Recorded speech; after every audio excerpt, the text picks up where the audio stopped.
Pocas cosas son tan paradójicas como la idea de que el secreto para alargar la vida humana podría encontrarse en la muerte acelerada de un ratón.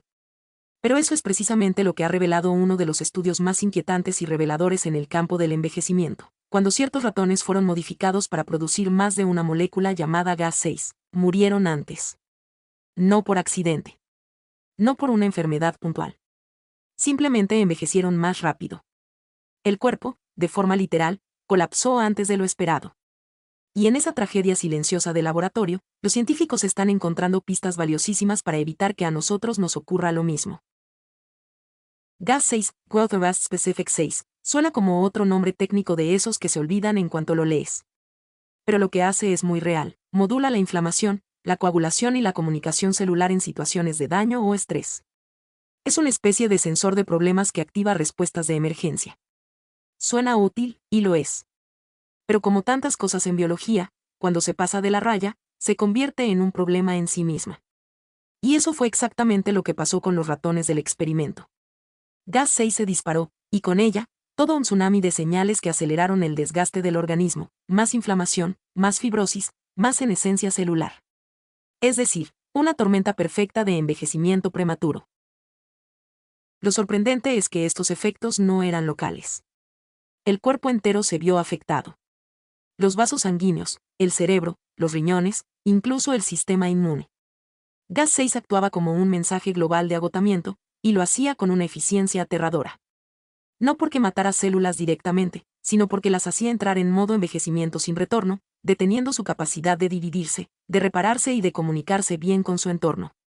Era como si el cuerpo dijera, ya está, hasta aquí hemos llegado. Y lo decía demasiado pronto. Esto no solo fue una lección en ratones. Fue una alerta roja para los humanos. Porque lo realmente preocupante es que los niveles de Gas6 también aumentan en nosotros con la edad. Y más aún en personas con enfermedades crónicas como diabetes, hipertensión, Alzheimer o enfermedades cardiovasculares. El patrón es claro, cuando Gas6 sube, la biología empieza a rendirse antes de tiempo.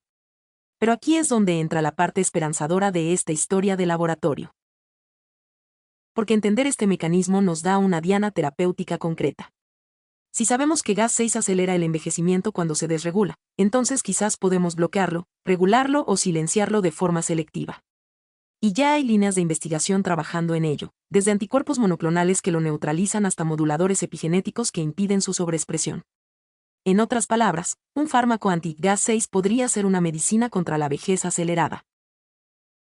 Por supuesto, esto nos mete en aguas éticamente complejas. ¿Hasta qué punto es válido interferir con mecanismos que forman parte del proceso natural de declive? ¿Estamos buscando salud prolongada o inmortalidad funcional? ¿Qué pasa si inhibimos Gas6 y evitamos la senescencia, pero también reducimos la capacidad del cuerpo de detectar problemas reales? Porque sí, Gas6 es una mala noticia cuando se descontrola, pero en dosis adecuadas sigue siendo una molécula protectora en infecciones y reparación tisular. Silenciarla del todo sería como apagar una alarma de incendios solo porque suena fuerte. Y luego está la eterna cuestión de la traslación, lo que funciona en ratones no siempre se traduce a humanos. Pero lo que hace este estudio es poner el foco en un tipo de envejecimiento sistémico, molecular, profundo y silencioso que va más allá de las arrugas o el colesterol. Nos habla de una biología de la fatiga, del desgaste prematuro, de la inflamación crónica que se esconde detrás de enfermedades comunes pero con un lenguaje molecular común. Así que, aunque nadie quiere imaginar a un ratón muriendo antes de tiempo, el legado de ese experimento es inmenso. Nos enseña que envejecer no es solo perder tiempo, es perder información, perder comunicación celular, perder armonía entre sistemas. Y que si identificamos las señales que activan esa caída, como Gas6, podemos, quizás, interrumpirla. Suavizarla. Reescribirla.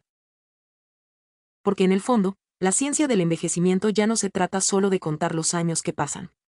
Se trata de entender qué hace que un cuerpo decida rendirse. Y lo que los ratones nos han enseñado es que ese momento puede ser manipulado. Que se puede anticipar. Que incluso se puede evitar. Y que el futuro de nuestra longevidad no empieza en los 70. Empieza cuando decidimos que no queremos que nuestra sangre lleve mensajes de derrota antes de tiempo.